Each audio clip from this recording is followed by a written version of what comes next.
Selain soal aksi perangkat desa yang berlangsung hari ini di DPR untuk menuntut kesejahteraan hingga status kepegawaian, soal masa jabatan kepala desa dalam satu periode ditambah dari 6 tahun menjadi 9 tahun tak luput jadi perbincangan. Dan kita bahas bersama Bivitri Susanti, ahli hukum tata negara. Halo, selamat malam Mbak Bivitri, apa kabar? Selamat malam, kabar baik, makasih. Oke, Mbak, ini langsung saja ya soal penambahan masa jabatan kepala desa. Ini kan DPR sudah menyampaikannya ke Balek untuk memasukkan revisi Undang-Undang Desa sebagai inisiatif DPR. Bagaimana pandangan dari Mbak Bivitri sendiri terkait hal tersebut? Ya, saya kira mengubah undang-undang itu kita mesti lihat dulu sebenarnya politik hukumnya apa, tujuannya apa, begitu ya. Tapi yang kita mesti analisis belakangan hari ini ada dua hal nih. Pertama, dari segi masa jabatan dulu. 9 tahun itu harus dipahami, itu juga sudah tidak sinkron dengan banyak jabatan lainnya menurut konstitusi. Nah, jadi memang ada di Undang-Undang 6 2014 tentang desa, itu sudah diatur sekarang 6 tahun bisa 3 kali. Nah, sekarang ini kan kita dari presiden sampai bupati itu 5 tahun bisa cuma 2 kali. Idenya adalah pembatasan kekuasaan. Karena kekuasaan dimanapun dari atas sampai bawah itu tidak boleh terlalu lama. Karena peluang-peluang untuk melakukan banyak penyelewengan, penyalahgunaan itu menjadi semakin besar kalau waktunya terlalu lama. Jadi dari segi pembatasan waktu sebenarnya yang sekarang ini sudah cukup 6 tahun kali 3. Nah, bayangkan kalau 9 tahun kali 3 itu 27. Artinya total bisa 27 tahun. Dan kita mesti lacak lebih jauh nih sebenarnya apa tujuan dari ingin diperpanjang seperti itu. Karena kita juga mesti lihat nih, misalnya datanya Indonesia Corruption Watch itu tahun 2015 sampai 2020 saja itu ada 676 kepala desa yang terseret kasus korupsi. Karena memang anggaran desa itu besar sekali sekarang. Sejak Undang-Undang Desa itu sejak 2014 itu kan satu desa bisa mendapatkan anggaran sampai 1 miliar. Dan untuk pagu tahun ini aja 70 triliun tuh untuk desa di Indonesia. Nah, jadi kita mesti lihat juga situasinya sebenarnya apa, karena menurut saya yang terpenting bukan lamanya masa jabatan, tapi bagaimana kekuasaan itu dijalankan. Ada tata kelola yang baik atau tidak. Tapi Mbak, di satu sisi mereka juga sudah mengatakan bahwa alasan utama terkait dengan perpanjangannya menjadi 9 tahun ini kan terkait dengan agar pembangunan desa itu semakin baik lagi, begitu bisa selesai, lalu juga terkait dengan apapun begitu yang berkaitan dengan perpanjangan ini. Apakah itu tidak menjadi suatu alasan mereka untuk tetap bisa menuntut agar pemerintah maupun juga DPR bisa merevisi undang-undang tersebut? Sekali lagi kalau saya posisinya pasti harus dikaji dulu ya, tapi kita harus melihat bahwa yang namanya keberhasilan pembangunan itu kan tergantung dari bagaimana kita mengelola lamanya masa jabatan. Kalau misalnya mau dibandingkan secara langsung saja, jabatan presiden itu kan hanya 5 tahun kali 2. Apakah kita mau menilai karena masa jabatan 5 kali 2 itu presiden selalu gagal di negara ini? Kan tidak ya, kita bisa lihat sendiri gitu. Bahkan fakta bahwa sekarang desa mendapatkan porsi yang cukup dalam pembangunan, dalam konteks anggaran, itu kan juga karena kinerja presiden salah satunya. Nah, jadi untuk mengatakan secara serta-merta bahwa 9 tahun itu tidak cukup, atau 6 tahun maaf, sekarang ini kan 6 tahun ya, 6 tahun itu tidak cukup, saya kira kita bisa melihat langsung sebaliknya dengan jabatan setinggi presiden yang mengelola kita sekarang itu punya 84.000 desa di seluruh Indonesia. Nah, dikatakan bahwa nanti waktu-waktu awal itu untuk menyelesaikan konflik di desa. Nanti dulu, karena kita mesti melihat datanya dari lapangan, benarkah pemilihan kepala desa itu juga menimbulkan posisi polarisasi yang luar biasa seperti halnya di tingkat nasional. Atau jangan-jangan banyak yang sebenarnya juga kurang peduli Karena banyak kesibukan lain di desa gitu ya, meneruskan pekerjaannya sebagai petani, nelayan, dan seterusnya. Jadi fakta itu dulu harus diangkat ke lapangan, tidak bisa diasumsikan. Oke, Mbak Bivitri, tadi juga ada pernyataan menarik dari anggota legislatif yang sempat diwawancari oleh tim kami terkait dengan kinerja dari perangkat desa ini yang mengatakan bahwa mereka sudah bekerja sampai 24 jam begitu. Tapi kalau dari sisi Mbak Bivitri sendiri seperti apa sebenarnya kinerja dari perangkat desa ini? Apakah memang benar-benar 24 jam seperti itu? Iya, kalau saya ingin melihatnya secara lebih rasional, bahwa setiap orang ketika memegang jabatan publik dan mendapatkan gajinya, honorariumnya dari anggaran negara, pertama-tama memang harus memberikan pelayanan publik yang baik. Nah, masalah bagaimana amanah itu dijalankan, itu kan artinya membutuhkan perencanaan dan tata kelola yang baik. Kalau sampai 24 jam harus bekerja dan itu rata di semua 84.000 desa di negara ini, saya kira berarti harus diadakan kajian lebih lanjut tentang misalnya jam kerja bagi aparatur desa misalnya begitu ya. Tapi dibuat lebih efisien dan efektif. Nah, sekarang ada tidak kajiannya dulu? Jadi saya kira klaim-klaim seperti itu pertama-tama harus ditunjukkan melalui suatu kajian yang nyata, kalau perlu bikin survei untuk semua yang mendapatkan layanan di level desa untuk menunjukkan benar nggak misalnya mengurus KTP di desa itu jam 8 malam bisa langsung diberikan KTP-nya atau jam 10 malam bisa mengadu dan seterusnya.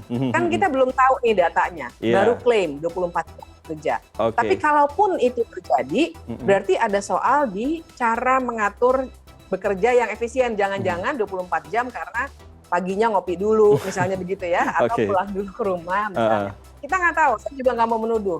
Tapi datanya itu yang belum ada. Makanya kita bisa bicarakannya hanya dengan cara ini. Lagi-lagi masyarakat yang bisa melihatnya ya begitu. Mbak, tapi ini terkait dengan tidak sedikit juga yang mengaitkan dengan ada faktor politik di balik ini semua. Apalagi juga sudah menjelang pemilu 2024, lalu juga ada terkait dengan kalau misalnya seandainya keinginan ini bisa diloloskan begitu. Berarti mungkin saja perangkat-perangkat lain atau siapapun begitu yang menuntut hal yang sama. Bagaimana tanggapannya? Persis, saya sebenarnya juga punya kekhawatiran yang sama, Mas. Saya kira kita harus paham bahwa memang kepala-kepala desa dan juga aparatur desa tentu saja akan memegang kendali di level yang paling bawah yang langsung ke masyarakat. Kita mesti ingat di zaman Orde Baru dulu, itu juga Golkarnya Pak Harto waktu itu, presiden kita pada masa Orde Baru, itu juga sangat efektif untuk mendulang suara dan lain sebagainya melalui kekuasaan di level desa gitu. Nah, saya khawatir yang terjadi adalah masa ini betul-betul digunakan, apalagi demonstrasinya juga besar sekali. Kemudian ada pertemuan-pertemuan dan seperti data yang tadi saya sebutkan, kita punya 84.096 desa sampai dengan tahun lalu tuh datanya ya, dan itu bisa berkembang. Artinya dari segi jumlah dan dari segi kekuasaan di level paling bawah memang besar sekali pengaruh dari kepala-kepala desa untuk kelangsungan pemilihan umum. Nah, saya kira sebenarnya bargaining power inilah yang digunakan oleh kepala-kepala desa dan perangkat desa untuk mengemukakan tuntutan-tuntutannya. Nah, saya khawatirnya karena pertimbangan itu politisi juga kemudian akan menuruti kemauan para kepala desa ini, dan akibatnya adalah nanti juga bisa menimbulkan tarik-menarik bahkan keinginan yang serupa. Apalagi kita mesti ingat ada wacana juga misalnya perpanjangan masa jabatan presiden, tidak lagi 2 kali tapi 3 kali misalnya. Apakah ini jadi bisa dianalogikan? Kan kita bisa berpikir sejauh itu juga jadinya. Satu lagi ini terkait dengan masa jabatan ini, Mbak Bivitri. Ini kan saya sempat melihat dari beberapa pernyataan dari Menteri Desa PPDT terkait dengan perubahan masa jabatan yang menurutnya bukan perkara sulit begitu, karena tidak akan mempengaruhi total masa jabatan keseluruhan yakni 18 tahun. Dan menurutnya kalau 9 tahun berarti maksimal hanya 2 periode saja. Apakah memang ini bisa seperti itu dilakukan atau terjadi perubahan? Ya, saya kira masa jabatan ini kan bukan sekedar matematika. Mm-mm. Saya mengkritik pernyataan itu karena dengan terlalu mudahnya kita jadi tawar-menawar di soal angka. Mm-mm. Padahal persoalan pembatasan masa jabatan itu adalah persoalan pembatasan kekuasaan.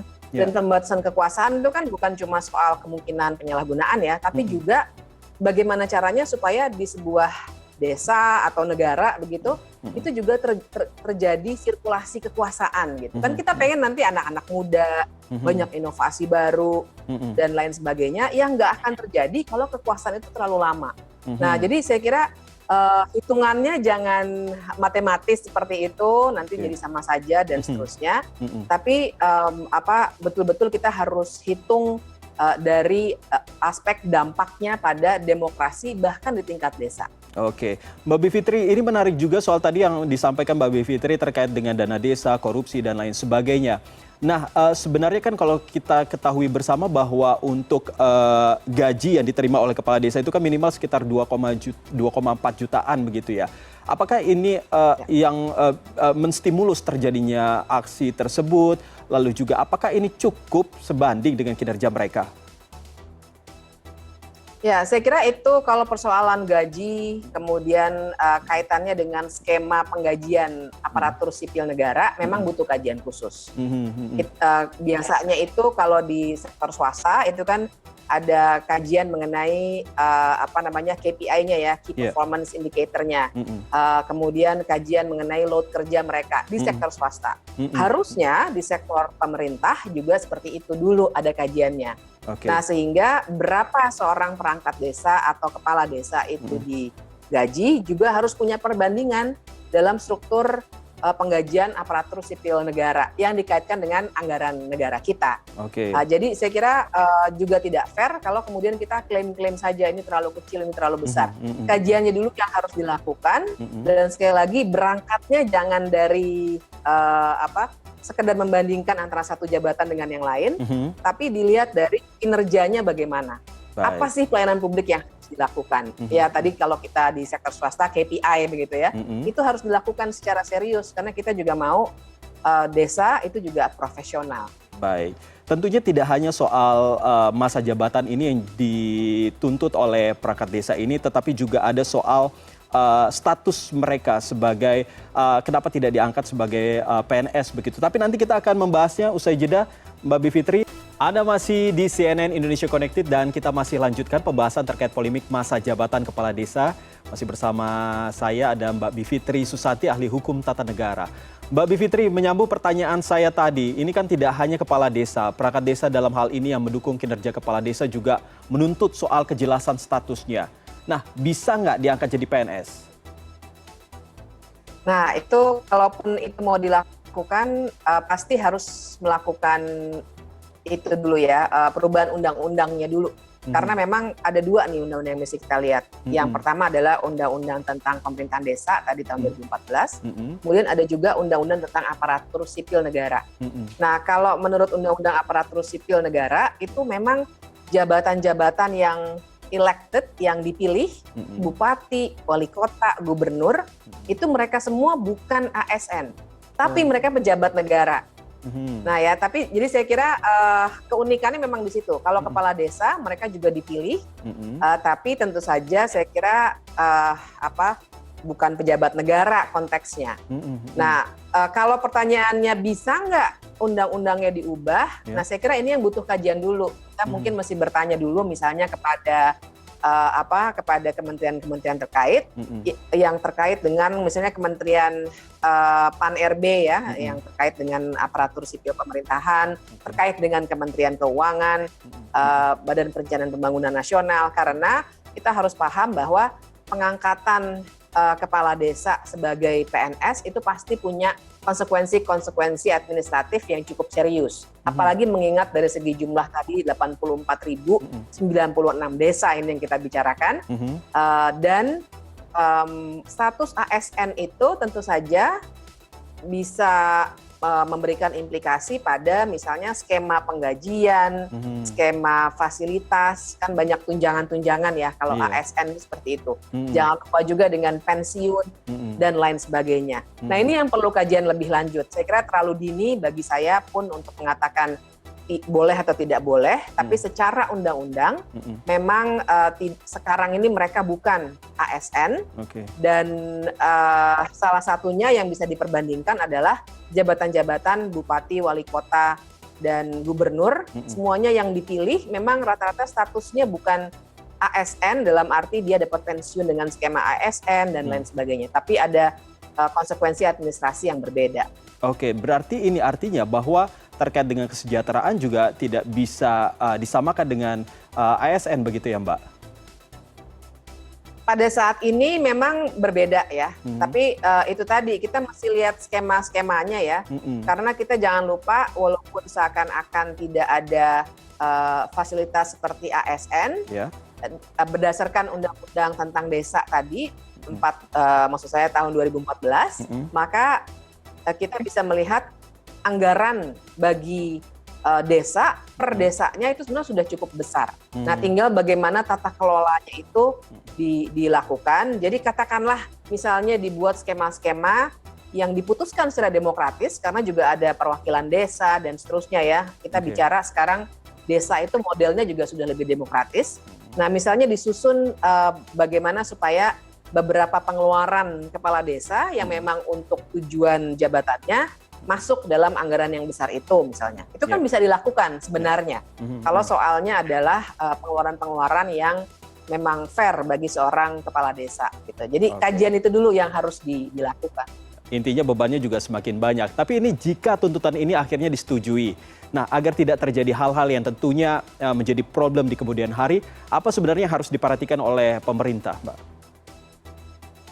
Nah, ini pertanyaan yang penting sekali, Mas. Saya senang ditanya ini karena saya kira yang terjadi sekarang memang seakan-akan pemerintah memperhatikan skalanya. Jadi memperhatikan tuntutan ini dikaitkan dengan situasi setahun lagi loh kita pemilu kan 14 Februari 2024. Nah, padahal menurut saya pemerintah justru tidak boleh sekarang ini pertimbangannya politik.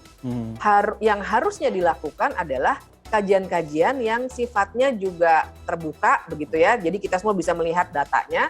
Seperti yang tadi kita bahas tuh, misalnya kalau mau misalnya cara bekerjanya lebih manusiawi, tidak 24 jam, kita bisa cek bagaimana sebenarnya jam kerja, bagaimana sebenarnya key performance indicator-nya kepala desa, apa saja sih cakupan-cakupan kerjanya, dan seterusnya. Nah, kajian itu sebenarnya belum dilakukan. Kalaupun tadi klaimnya kan, sudah ada kajian dan seterusnya. Kita bahas secara luas. Karena ini soal pelayanan publik bagi kita semuanya di level desa gitu ya.